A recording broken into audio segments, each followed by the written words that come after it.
So good morning, good afternoon, good evening, everybody. Welcome to our Windward webinar this afternoon, Risk on the Rise, Navigating the 11th Sanction Package with Maritime AI. We're just going to give a few more people a few more minutes to join. We've got what looks like a record attendance today for our webinar. So we're going to give everyone a few more minutes. So bear with us and we'll start the webinar as soon as everyone's had a chance to join.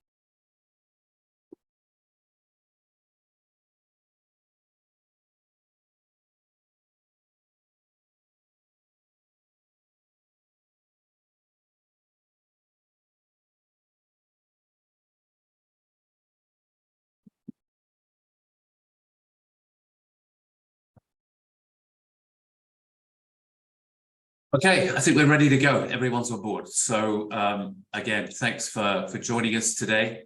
What I think is going to be a really important hour on the risk on the rise in the up and coming 11th package of sanctions issued by the EU.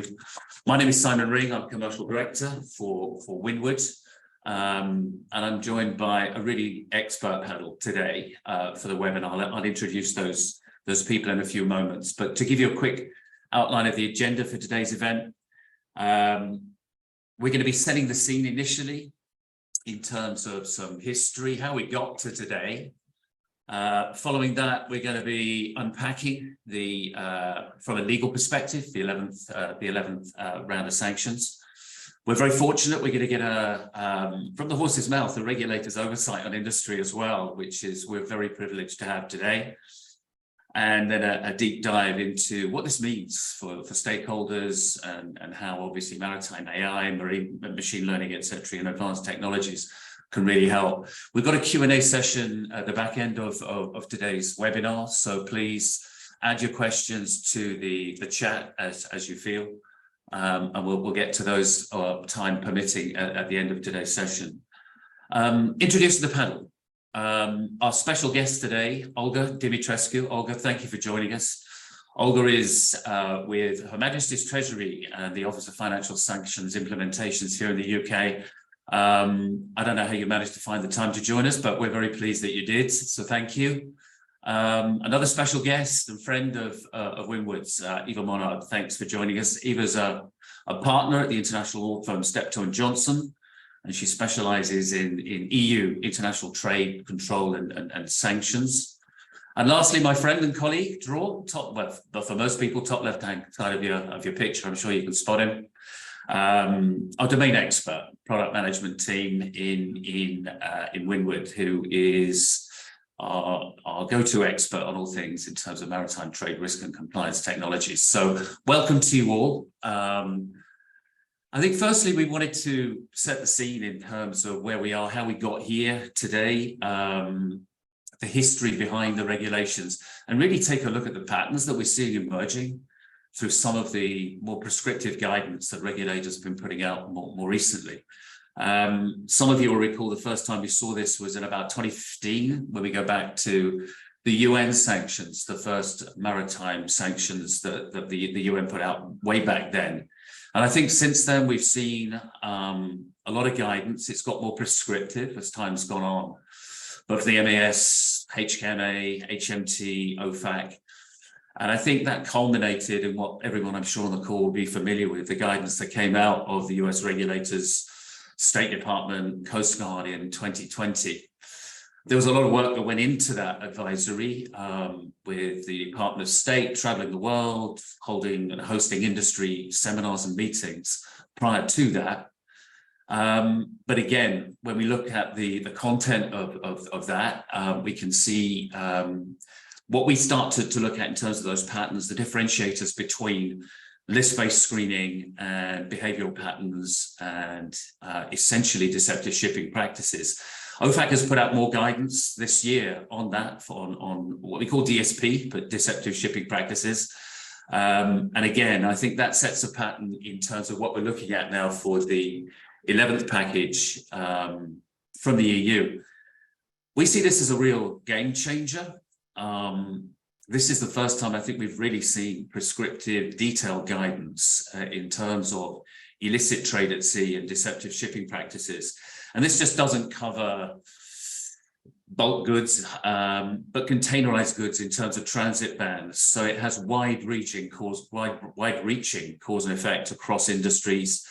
I think when you consider there's 800 million containers that transit our globe annually, you can see how that can have a cause and effect and brings in a lot of actors and players and stakeholders that previously weren't maybe potentially engaged in these issues, from beneficial cargo owners to importers and exporters. Added to that, the sharp rise we've seen in sanctions evasion. Our fantastic teams of data analysts and research analysts tell us that last year alone, there were 90,000 port calls made in the EU, and 14% of those were being made by Russian-affiliated vessels. In the last 2 years, 30,000 dark activities that are related to sanctions evasions, 1,200 location tampering events. So there's a whole complexity that I think we face across the industry and across supply chains now that is it's clearly without parallel. We're going to unpack these now. We're going to start with Eva. Eva, I wanted to ask you, with these new regulations, maybe you can outline the expectations from stakeholders across shipping, supply chains, trade sectors. Maybe you can give us some guidance. Thank you, Simon, and thank you to Windward for inviting me to be on this panel. Now, I think that what we've seen with these Russia sanctions is really a game changer for EU sanctions, more in general, and also for the maritime industry. I think EU sanctions were always there, but in terms of enforcement, in terms of the scope, they were typically by companies, by operators in the maritime industry, seen as at best ancillary to what was in place in the US, for instance. And now I think with the Russia sanctions, that has really changed. The EU has, in several rounds of packages, imposed very significant restrictions covering a variety of goods, and also for the first time really intervened in detail in terms of logistics, transport operations, what can and cannot be done. In previous sanctions of the EU, that was much less present. And I think that is a bit a testament to the EU looking for new ways to basically impose restrictions on trade with Russia.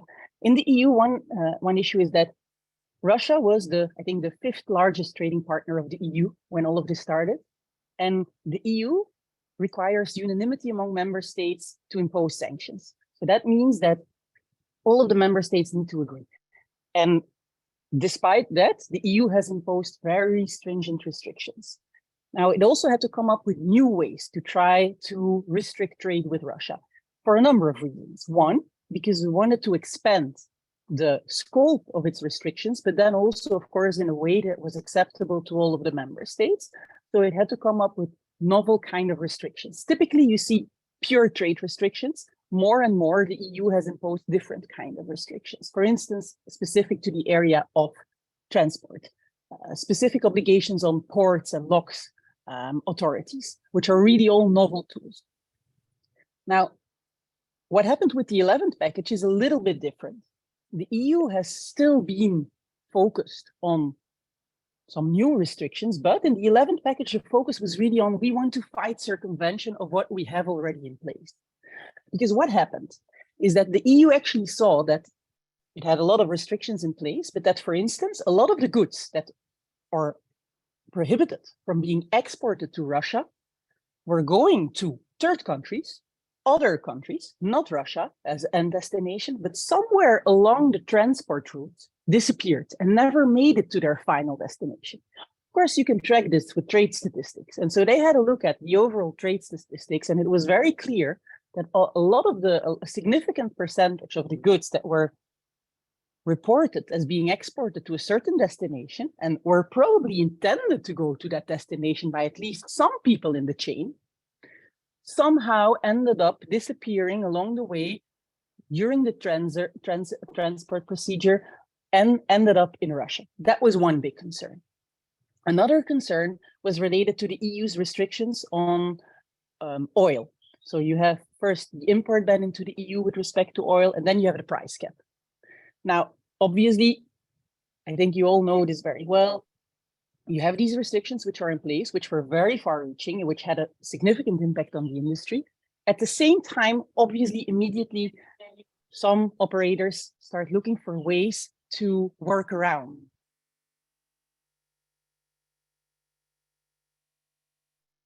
To be a very significant rise in circumvention practices, including ship-to-ship transfers, including also what we would typically call spoofing, turning off automatic identification system or changing it. And so what the 11th package was really focused on was to find ways to basically stop those practices. And so that is really what the 11th package was really all about. There are also some other things, but whereas the previous packages were much more on adding new restrictions, the 11th package is really very focused on trying to somehow plug the holes and to expand the reach of the EU with respect to restrictions that were already in place, but somehow didn't really reach their desired outcome. I think that is a bit, in terms of the 11th package, how we got there and the background to it. Yeah, thank you.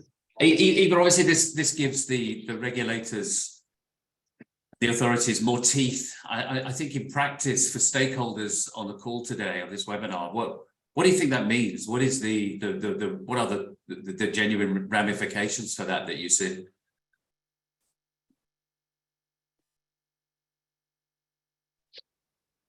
So in terms of the actual restrictions that have been imposed, I think that are two really key things that I think should be the focus of today's discussions. First, there is the transit ban.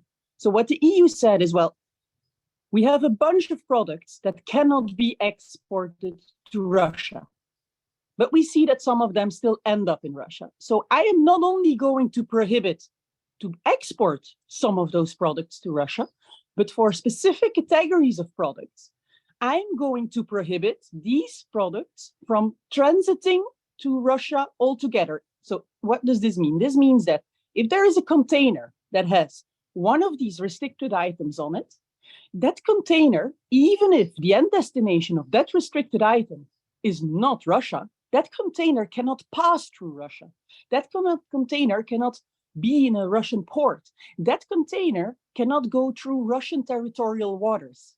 So what the EU did is they said, well, these, okay, no, you cannot export them to Russia, but I see that they're being declared for export to a third country, but they end up in Russia. So as from now, I don't want these products to even pass through Russia. And so this concerns some of the products that are subject to export restrictions, such as the so-called Annex 7 products, it's aviation products, jet fuel. Annex 7 is extremely broad. I will go into the details that will bring us too far. So it's a wide range of products that cannot transit through Russia. And so that basically means that if these products are somehow transported together with other products, that obviously this has a significant impact on how they can move to their final destination. And it imposes restrictions that will have a severe impact on the supply chain. And then there's a second element. The EU is basically telling its ports authorities to say, hey, these ports can no longer grant access to any vessel that has engaged in certain practices. What are we talking about? First, what I was mentioning before, so-called spoofing, turning off or interfering somehow with your automatic identification system. So if and when a vessel has done that, port authorities, if they have a reasonable cause to suspect that that has happened, they should deny access to that vessel. Similarly, if and when a vessel has engaged in ship-to-ship transfers in violation of the EU's restrictions with respect to the oil imports and the price cap, in that case, port authorities should deny access. Now, of course, this is on port authorities, but what does this mean? This means that if you have products on that vessel, if you are operating that vessel, and all of a sudden that vessel can't access the EU ports, I think it's very clear to everyone how dramatic the consequences can be in terms of the business risk, the impact on the business, the continuity of supply, delays, and all of the associated costs that go with it. I think so. These are really the key restrictions. Yeah, great. Thank you, Eva. That's brilliant. I mean, Dror, good time to bring you in to the conversation. Give us your thoughts. So just generally speaking, I completely agree with Eva. I think what we're seeing is a natural escalation at the end of the day, right? Starting from the ban through the price caps. I mean, it's one thing to say that you can do something. It's another thing to uphold the fact that who is doing it and how, right? I think that we've seen that with previous regimes and also other regulators in which the language changes along the way when these regulators start noticing exactly what it is that is being done to circumvent the sanctions, right? So in the case of Russia, which is, I think, the most intricate sanctions regimes we've seen so far since back 2015 that you mentioned in your introduction, I think that now we're seeing this new sanction regime with price caps and oil bans, which are a completely different thing, which also brought to the creation of the gray fleet, right? Something we weren't used to seeing in the past, which is not the same as the dark fleet, which is very clear, right? Vessels that are circumventing sanctions to export oil from Venezuela or export oil from Iran. And suddenly you have this entire new fleet that you need to handle as well in your due diligence process for vessels that are maybe exporting under or above the price cap from Russia to third countries that are not part of the oil ban. And you need to handle those as well, right? And how do you address those? And what kind of deceptive shipping practices are those vessels exhibiting compared to the dark fleet, which is like something that we've been used to seeing since 2015 going on and developing, and suddenly you have something new that we've never faced before. So I think that the sanctions landscape and the due diligence landscape is more intricate than ever before. And I think that all these new packages are going to address either more restrictions or more regulation about how these restrictions are being circumvented. And then when the demand is to actually have something in place, a due diligence process that is able to look at these type of deceptive shipping practices, the question is how do I, filter from all the noise, what it is that I really want to look at? And I think we'll address that later on today. Yeah, indeed. Olga, chance to bring you in. The last sanction packages obviously reflect the changes that we're seeing in the EU, but maybe you could give the audience an idea from OFSI's, HMT's perspective, what you've seen essentially in terms of the sharp increase in illicit activity, deceptive shipping practices. Since the war began, I mean, do you have an overview for the audience on that? Yeah, absolutely. But first of all, thanks very much for having me on this panel. Thanks for It's being really here. great, to meet all of you. So I think it's fair to say that from OFSI's point of view, I will not comment on, of course, on the EU's latest sanction package. We very much support it. That we have a set of priorities that we've been looking forward to pushing in the coming year. I think it's fair to kind of draw a line between wider sanctions challenges that we have been grappling with as OFSI, and then specifically the oil price cap, on which we have great news. So broadly speaking, I'd say the challenges that we have been grappling with are around litigation risk. Sanctions, as you are aware, very litigious area, and we are now, together with the FCDO, of course, we are now designating more and more Russian oligarchs or persons connected with Russia, which means that we are more likely to get taken to court over. So we're working with our lawyers, we're working with the FCDO, but we also need to make sure that we remain alive to this very, very increasing litigation risk, and making sure that this risk does not necessarily overspill into our other processes. There is, of course, a lot of enforcement going on as well. We have a large number of reported breaches since the Russian invasion. And we are, of course, going through all that information, but it is very much an operational challenge and something that I'm sure other regulators would be very happy to echo.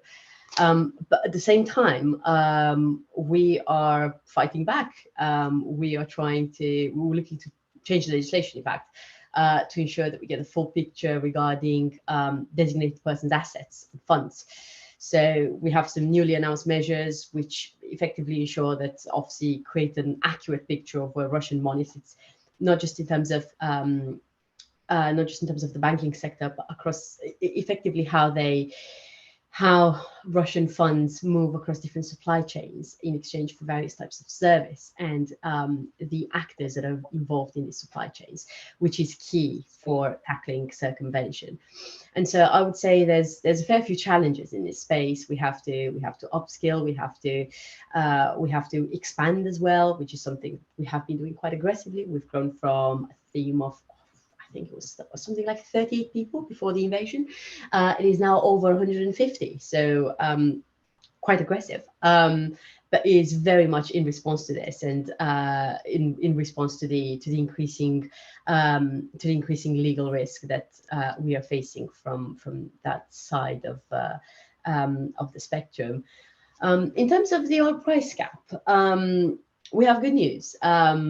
We know that Russian oil and gas revenues have fallen to their lowest level in years, something that has been acknowledged by Russian officials who are officially blaming discounts that have been secured off the back of the cap. We have independent evidence that there is a 43% decrease in revenues year on year for March, so March 2023 compared to March 2022. And the oil price cap is another fun fact for you here. Yeah, it's costing 160 million euros a day. And so we have a good story to tell. It has been a regime designed and implemented at pace.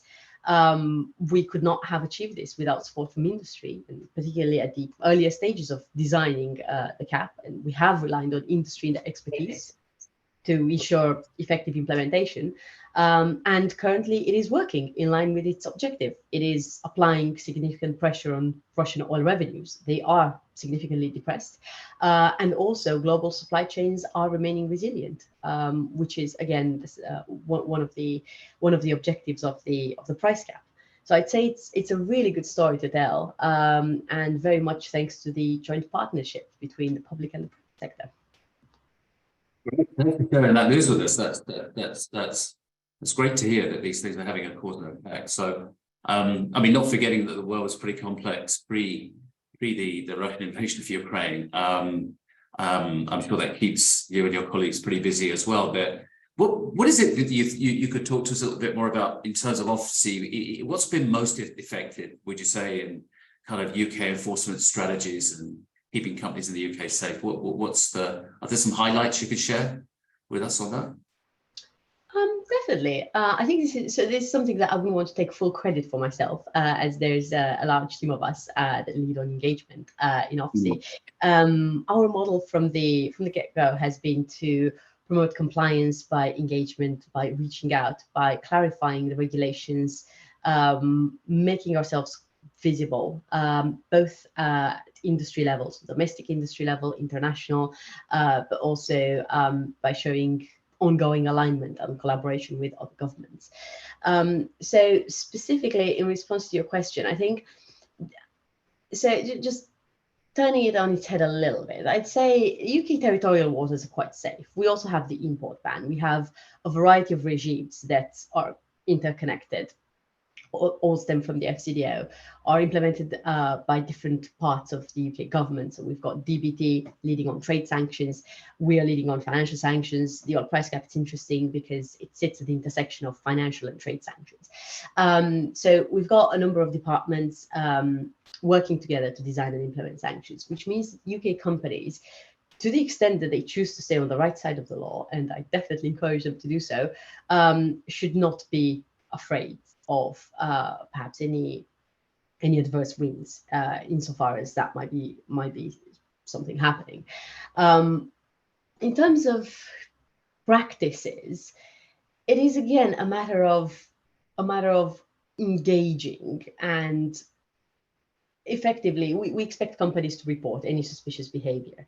So to the extent that there's a UK company that is very much trading in line with the oil price cap, in line with wider sanctions regulations, and they have reason, they have cause to suspect that there's a competitor that may be operating in slightly murkier waters, if you forgive the metaphor there, then they should let us know. They should get in touch with us. They should get in touch with DBT, with Export Controls Unit in the Department for Business and Trade, and that is the point where we take over and we open an investigation against a suspected breach.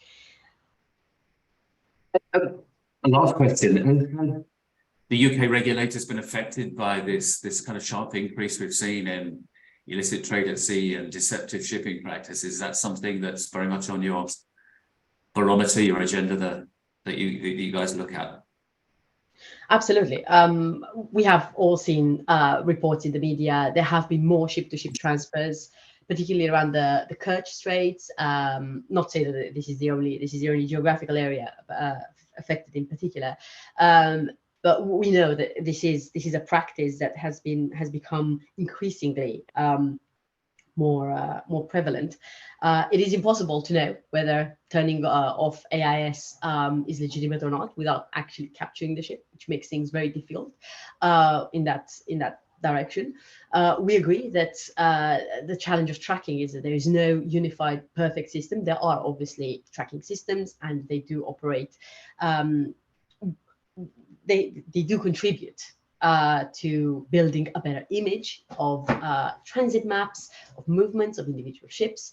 But I would say fundamentally, the reason why the oil price cap is functioning is because we have a large coalition that ensures visibility across different jurisdictions and supply chains that span various jurisdictions within the coalition. So really it's about talking to each other, we obviously have our government channels for engaging OFAC, engaging other G7 partners, and also working with industry. So a form of triangulation, if you will, between regulators, governments, and industries across the coalition. Thank you. I won't ask you to comment, but there's been industry talk, if you like, about OFAC updating its 2020 advisory of late. I think that's something that lots of people that we speak with on an intraday basis talk about. But I guess we have to wait and see if that is forthcoming. But it's amazing to me that was over 3 years ago. But Dror, can I come to you? A lot of this stuff, spoofing, GNSS manipulation, loitering, tampering. I mean, can you unbundle some of this for us? Because I think it can get confusing. There's a lot in what we would refer to, I guess, within Windward as deceptive shipping practice and processes. But maybe you can give some guidance to the audience on the various areas of it. Definitely. So I agree with you completely. And as Olga said, it's very hard to understand what constitutes a deceptive shipping practice. Some of these behaviors, which are mentioned by regulators, and we've seen these mentions by OFAC, as you mentioned, more than 3 years ago, and we're seeing them now by the EU, and we've seen them in the past by other regulators as well. I think that a lot of the language that is used there is very, I would say, ambiguous or maybe vague, in the sense that it makes sense because you want an umbrella term that will allow you to catch as much as possible. But when you say, for example, a turn-off transmission event, right? And I want to share my screen and discuss the language specifically, right? And it says a prohibition, right, for vessels which manipulate or turn off their navigation tracking system. Now, anyone that has some knowledge or interest in the maritime domain knows that the AIS system on which we're basing our tracking abilities for vessels since the 80s essentially has its gaps. And these gaps are translated into what we would say a turn-off transmission event. And the idea here is, how do you separate between a dark activity, which is a deliberate, right? Event such as this. And just an area in which there was no reception, there's just too many vessels, maybe too many are competing for a satellite spot, and so on. And just to just some numbers to understand how big the phenomena is, right? But we're looking at over 800,000 AIS signal losses, right? And only out of those 800,000, only 0.8% were related to sanctions, right? And then you say, well, how do you know? Well, everything we do at Windward, we take activities, right? We design these activities to be able to identify those 800,000 plus activities. And then out of those, we take the ones that are in the right context. When you fuse maritime domain expertise and the technology that we have here at Windward, you're able to kind of, pick and choose the ones that are actually interesting to whoever is trying to complete a due diligence process and understand if this, this addresses the regulation or it doesn't. So in this case, looking at an area which is as crowded as the Malacca Straits or the Kerch Straits, right? And you're saying, okay, there's multiple dark activities or lost and found events happening on a daily. Which one of these is the regulation referring to? And I think that if we were to ask anyone that is in the team, composing the regulation itself, saying, well, were you discussing that fishing vessel that was lost, or were you discussing that, crude oil VLCC that was hanging about in the Malacca Straits and went dark for a period of 24 hours? And then you would say, well, I think it's pretty obvious, right? And I just gave the simplest example. This goes way more intricate than this, right? So essentially is understanding that the regulator has a purpose behind. It cannot be as specific as I am now, which is understandable. But for someone doing a due diligence process trying to abide by this regulation, it's very important to have a tool that knows how to translate this wording into something that is actually actionable. And most importantly is to avoid false positives, because at the end of the day, we don't want a system, or we don't want a picture or a maritime image in which everyone is bad, right? We want to continue and conduct business regularly. We want to be able to trade under the price cap, to trade with vessels that are not manipulating or turning off their transmission deliberately, so that we can continue our business as usual. And I think that that is the main challenge. Every time that one of these packages or regulations comes out, it's about like, how can I even try to understand this, given that I might not be a maritime expert, which is okay, it's not expected from everyone to be. And also, what does this mean? What does it mean to manipulate? What does it mean to turn off your navigation tracking system? So as I mentioned earlier, it's all about the right context. And as you can see here, in terms of the numbers, we've seen that in Q2, following the price caps, we've seen a 75% increase in dark activities by tankers following a port call in Russia. This kind of makes sense, right? Because you're saying vessels that are port calling in Russia are now being tracked more comprehensively than ever, right? So it would make sense for them to go dark to maybe disguise where they're actually going after that. What's the real destination, or maybe a ship to ship along the way to transfer the Russian oil that might be either banned or traded over the price cap. We also seen 140% increase in dark activities in the Black Sea specifically. So as you can see in the map here, you see the heat maps of where we see most of the dark activities related to the Russian regime taking place, right? So you can see the big orange circles, which are pretty obvious, happening in the Black Sea and also in the Northern Sea, where the vessels are turning their transmission off to go into the ports of the northern coast of Russia to disguise maybe the fact that they picked it up there, right? So it kind of makes sense once you put it in context. And if you take enough of these cases, you can say, well, this is probably interesting, this probably isn't. And you can also facilitate the ability to maybe abide by the regulation by, picking the ones that are interesting and being able to continue working with the ones that aren't. Moving on in terms of the language, as I mentioned earlier, it says the prohibition here is for vessels who manipulate or turn off their navigation tracking system. I just addressed the turn off, and in addressing the manipulation, I think it gets even more complex than that, right? What is spoofing? Spoofing is kind of like an umbrella term, but it includes so many things. And we've seen it published over and over in open source intelligence and articles, and everyone says, spoofing in shipping, U.S. merchant shipping of Iranian GPS spoofing. And again, what is spoofing? So spoofing in general is the manipulation, but there are multiple types of manipulations. So just to understand a little bit about what type of manipulations we're discussing, You mentioned that circumvention of sanctions has been happening since 2015, even earlier. And we were talking about the classics, right? You could just change your identity, say, I am no longer an Iranian tanker. I am now a vessel from Tanzania or whatever it is, or a flag of convenience, Panama or Liberia. And once you have that, that was enough back then. Maybe turning off your transmission altogether was enough. But lately, every system, every respectable system would say this is a red flag, right? A vessel turning off its transmission for a long period of time is probably going to pop up in any other system out there. Same with an identity change. Those are easier to track. So what we saw was I would say the natural evolution of that, which is what we call the identity games, right? You change flags by doing flag hopping. So you switch between flags, sometimes even for a specific voyage, trying to confuse who's ever tracking.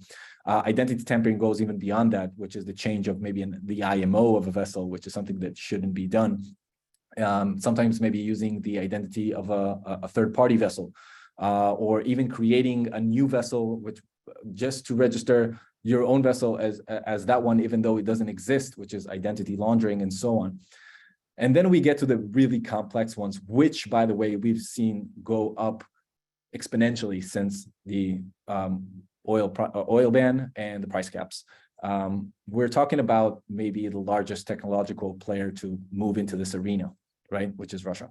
So we expected this at Windward to see a technological leap or the use of techniques that we thought that were really advanced to become common practice. And we actually seen that. Over the past year, we've seen an exponential growth in what we call location manipulation, also GNSS, so it's Global Navigation Satellite System. And essentially, it's a vessel telling you it's in one place while it's actually in another. That's as simple as it gets. But we've seen that that's not the only thing that only method that they're using. We've seen also AIS handshakes, which is when a vessel is using a decoy vessel to cover for it while the other vessel goes and loads something else. And also the use of identities of scraped vessels, meaning becoming a zombie vessel, as we call it. Now, this is for each one of these that I mentioned, there's not one way to identify it. For location manipulation, we've actually found around 5 or 6 different typologies, which are actually patent pending right now, to identify these. And this is something that we've been working on for the past 3 years or so. And I think that if we look at the numbers of location manipulation events over since we started working on this, we can see that this is not going down. Not only that, it's being used not only for the transport or circumvention of sanctions, it's being used for other uses as well. As we know, the maritime domain is, in many cases, the wild, wild west, depends on where you are. And we've seen this type of manipulation used for many other cases that go beyond sanction evasions. But looking at this, we're seeing the regulators saying manipulation. So they're obviously addressing this type of techniques, but then again, they don't say which typology exactly within this, which kind of tactic. How can you identify it? What are maybe things that you need to look out for? So I think it gets even more complex as time goes by, while the amount of these events continues to grow. I would say, cloudness around this, right? So this is hard to understand in terms of organizations that are not expected to be maritime domain experts. And I think that this is where you need the combination between the technology that Windward has, as well as the maritime domain expertise, to understand which of these events are manipulations, which of them are in the context of which sanctioned regime, so that you can pick and choose from those which ones are relevant for your due diligence process. The last thing I wanted to address, and I think it's also important because it came out in this sanctions package, is that ever since the sanctions on Russia began, we've seen a big rise in the use of ship-to-ship transfers. Now, ship-to-ship transfers are problematic because on one hand, they can be seen as deceptive shipping practices, but on the other hand, they're also legitimate events, right? So now you're in a conundrum, right? Because to say, beware of dark activities, that's easy. A dark activity is, I would say, something to look at whatever it happens. A ship-to-ship can be something that is used for bunkering or services, logistics. It has multiple uses, and in many cases also the transfer of commodities. So the question is, which ship-to-ship do I want to look at, or which ship-to-ship is actually mentioned in this regulation now when it says prohibition to access EU ports for vessels that engage in ship-to-ship transfers suspected to be in breach of Russian oil import ban or G7 coalition price cap. So Obviously, there is this population of activities called ship-to-ship operations, out of which you need to pick and choose the ones that are relevant to your due diligence process, according to what is mentioned in the regulation. So again, as we did with the dark activity, talking about the numbers, we see that there are almost more than 50,000 ship-to-ship operation over the past quarter, right? These are tanker-to-tanker meetings only, so this is out of even a bigger population. Only 1.7% of these were flagged as illicit transfers, according to the Windward risk model.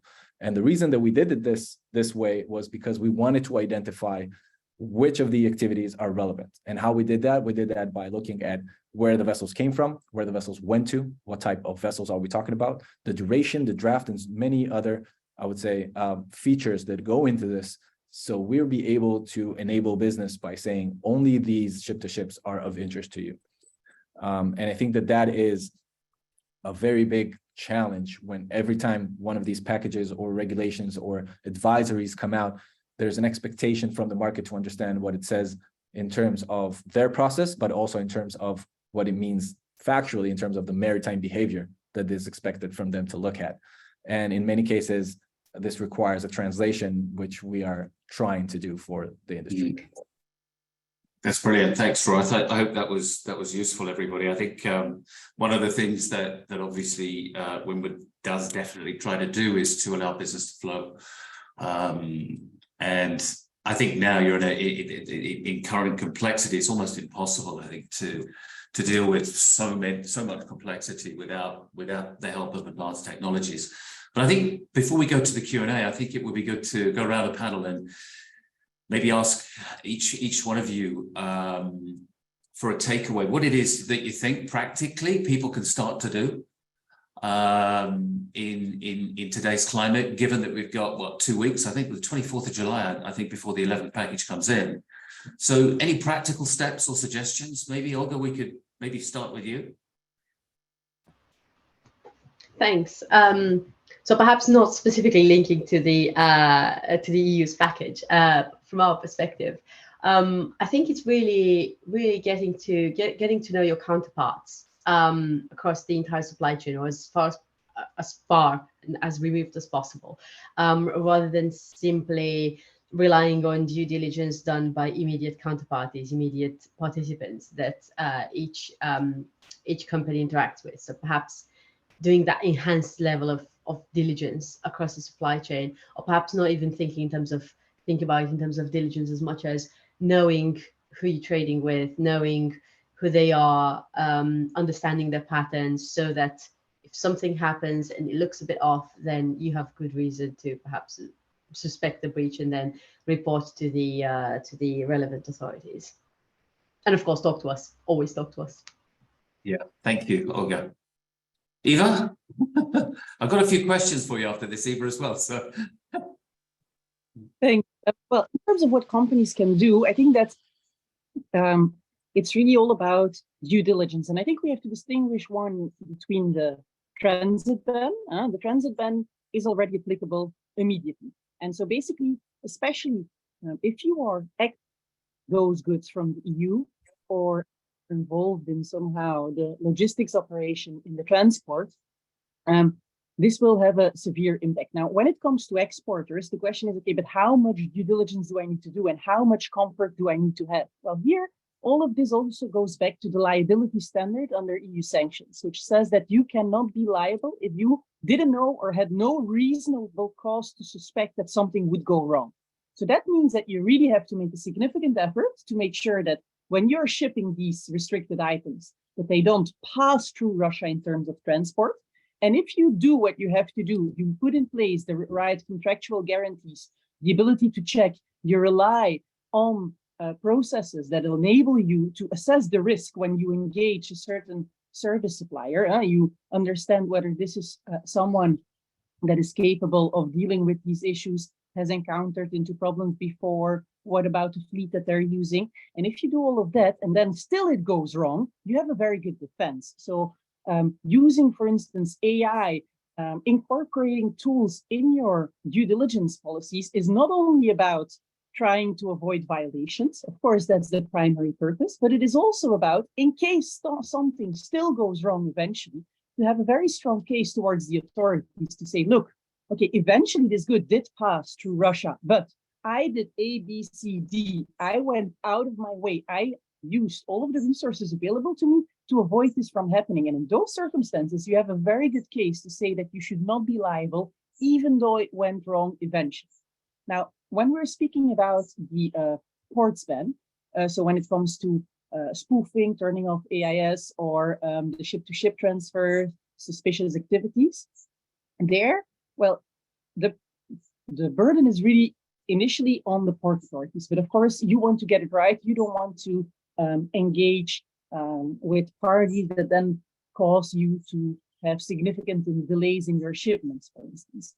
Now, here, indeed, you still have a little bit of time, the 24th of July, but you want to basically carry out some sort of a similar exercise, understand what vessels that you would be calling on, what the service suppliers that you rely on, how they are dealing with these kind of issues. And here, know that the port authorities, they will basically be assisted by the European Commission. And I think this actually already goes to one of the questions in the Q&A. So if you don't mind, Simon, I will already answer this because it fits a bit, is how do the different member states of the EU coordinate on this? Well, with respect to this port ban for ship-to-ship transfers, spoofing, etc., they are actually, the idea is that the Commission assists all of the different member states in identifying situations that are problematic, using all of the tools they have available. And whenever one member state, one port refuses access, it should immediately inform all of the other authorities across the EU, so that basically that information is spread.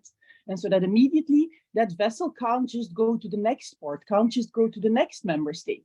So that means that there is quite some level of coordination specifically for this one. In general, there's a lot of elements that are going on, initiatives at EU level to increase enforcement, to increase coordination among member states. I will not go into further detail, but specifically for this specific issue, so the spoofing, ship-to-ship transfers and the resulting ports and locks access ban, there's going to be an increased level of coordination. And so a vessel that will be denied access to one specific port should in principle get the exact same answer in the next port, the next member state, because there is an exchange of information provided for already right now in the regulation. There's a question that came in from the audience, actually, Eva, that relates to this. That if a vessel is prohibited from entering an EU port because of AI spoofing, how long will that ban last? I guess that's difficult to know before we see FAQs for the 11th package, but any thoughts on that question from our audience today? Well, based on my understanding of what the discussions that have been held among the member states when they were deciding on this 11th package, the initial wording of the text seemed to suggest that it was like of indefinite duration. And this was a concern for many member states. And so the idea was to move with the text to a different system whereby it's basically a one-off measure somehow, whereby you engage in one of these illicit activities, and then as a result, you then further to that same kind of transport setup, you no longer have access. So the idea was to kind of change the language somewhat. Now, when I saw the eventual regulation, I still don't think that the language is that clear. So as you say, Simon, I am expecting two things. One, some official frequently asked questions issued by the European Commission that will provide insights. And two, as we get closer to the 24th of July, I do expect also more and more informal guidance or not public guidance that will be going to the different members, to the port authorities. So we will have to see how they will implement this in practice. I do hope that it's going to be similar across the EU, because obviously otherwise this is not helpful for the stability of the market. But so at the very least, the idea of the member state to move duration ban. I don't think that the ownership of the vessel as such will be the triggering element, but it's in principle, I would be very surprised if they would apply it as an indefinite duration kind of punishment. I promise this is the last question. There's a few legal questions coming in from our audience today, but sorry. The last question we had was how, if at all, does this change how companies deal with third parties who still deal with Russia, i.e. China? I think that as such, there is no issue in dealing with third parties that still have dealings with Russia. There's moreover still dealings with Russia that are allowed under the sanctions. Of course, it's all about risk management. If you are engaging as, for instance, a service supplier, an entity that has significant Russia dealings, maybe your risk is more prominent than if you're relying for transport on someone who has a much more distant relationship. Now, this being said, there are a lot of service operators out there that are very well aware of the exact restrictions that might apply under EU sanctions jurisdiction, and that are very careful to avoid running into issues that rely on certain tools. So it's all a matter of risk management. If, as such, there's no prohibition on dealing with entities that have still significant dealings with Russian entities, there's even not a prohibition on dealing with Russian entities as such. It's only about a very broad range of activities, but still a certain set of activities that are prohibited. Now, if you have the right tools to basically understand how these parties, what is their past behavior, what are the chances of a violation going forward, I think there's certainly ways to deal with a lot of parties that should not be too risky, even though they might still be engaged with Russian entities. There is absolutely no ban on dealings with not even Russians, but let alone with Chinese entities. Absolutely not. That's not what the EU sanctions are about. Not at all. Brilliant. Thank you, Eva. Dror, I've got a question for you. When you define an SDS operation as a tanker-to-tanker meeting only, do you include bunkering vessels, which do not transport oil cargoes cross-border, but just supply bunker fuels? Great question. So first of all, we identify by class. What does it mean? It means that we are able to identify when vessels, which both are tankers or one is tanker to cargo and so on. So that kind of classification is available already today, and the risk assigned to it is according to the type of meeting or ship-to-ship that we identify. Having said that, we're working on a new classification model for ship-to-ship activity, which will be able to not only classify the type of event, but also the subtype of event, meaning that when a tanker-to-tanker have there's a meeting between two tankers, we'll be able to also say if there was a commodity transfer or was it a service such as bunkering or otherwise something else, and also reduce the amount of false positives even within that. So there's a lot to wait for, I would say. Okay, I've got a few more questions coming in. Let's have a quick look. Where are we? Got a question in regarding the Marine Fuel Alliance program. And this is really about speed and time for checks, where essentially the time it takes for a new inquiry to be negotiated, completed. Fuel sellers and other port services often have extremely little time to check and decide about ship or counterparty. How can they ensure and cover themselves more in this example where trading time is so precious, sometimes as little as 30 minutes? I don't know whether Dror or Eva, you want to take that question. I can address the technical aspect of it, and then I'll hand over to Eva in terms of what is expected, right? Because I think that in the maritime domain, literally nothing happens within 30 minutes. Just because the way that the maritime domain works. I think that also in the regulation itself, it says that, you need to look for events that happen prior to what it is that you're going to provide, whether it's a service for entering a port or a service for, let's say, if it's a bunkering. So I think that what you're looking at is the historical information of the vessel. Now, historical can be yesterday, a week ago, a month ago, or 6 months ago. It doesn't really matter. But I think that, again, I don't think that the expectation, and Eva will correct me if I'm wrong, but the expectation is to be able to create a regulation, like a due diligence process that in intervals of half an hour. Great. Eva, do you have any points on that, or? Yeah, no, well, I mean, that's right. From a liability perspective and from what is expected, the standard is very vague. Like you should not have any reasonable cause to suspect that there is something on. Now, from experience, I know that some of the authorities in some of the EU member states that they do have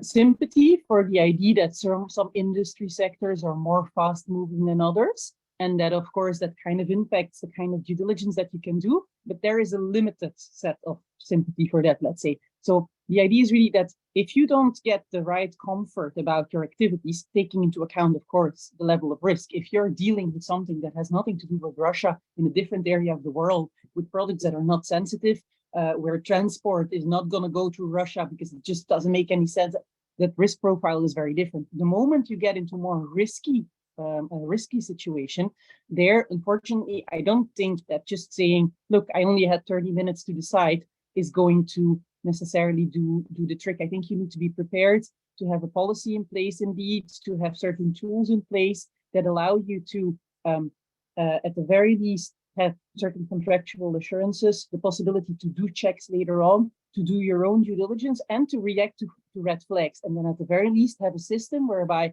if and when there are certain red flags, keeping in mind the destination, the nature of the goods, the parties involved, that you stop, even though in principle you should move within 30 minutes, but that if and when there are these red flags, that you basically halt everything, and that either you don't proceed or you only proceed once you resolve those red flags. But just the fact that there is, this is fast moving and that you need to take a decision in a very short time frame. I mean, there is some understanding among the enforcement authorities that obviously that you have to live within the reality of it, but you need to get sufficient comfort. There is a limit to that understanding. So you need to make sure that you have something in place that proactively addresses these issues. Well, listen, that brings us up to the hour, guys. So that just leaves it with me to say thank you so much, Eva, Olga, Dror, for your great insights and expertise and sharing the hour with us. Any of the our customers out there can contact their contact managers and go through a Q&A. Eva's agreed to take some more Q&A questions tomorrow on this. So if anyone wants to join that, they're very welcome. But thank you all for joining today. I hope that was useful and informative. And we look forward to seeing you again. Thanks, everybody. Thank you.